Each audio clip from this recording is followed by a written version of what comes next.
वडले तालुका फलटण गावाच्या परिसरात वन विभागाच्या क्षेत्रामध्ये वन विभागाच्या वतीने या ठिकाणी सुमारे 6000 झाडांची लागवड करण्यात आलेली आहे।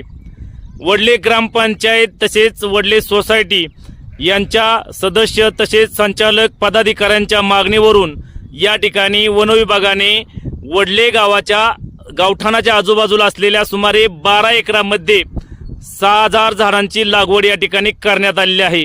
यामध्ये करंज, लिंब तसेच इतर झाडे या ठिकाणी लावण्यात आलेली आहेत। वन विभागाच्या वतीने या झाडांना आगामी काळामध्ये पाणी देण्यात येणार आहे। वडले गावाच्या आजूबाजूला या अगोदर काटेरी झाडांची मोठी संख्या होती। या झाडांचे काटेरी झाडे काढून या ठिकाणी करंज, चिंच, जांब त्याचबरोबर पिंपरण आदी झाडांची लागवड या ठिकाणी केल्याने ग्रामस्थांमधून समाधान व्यक्त होत आहे।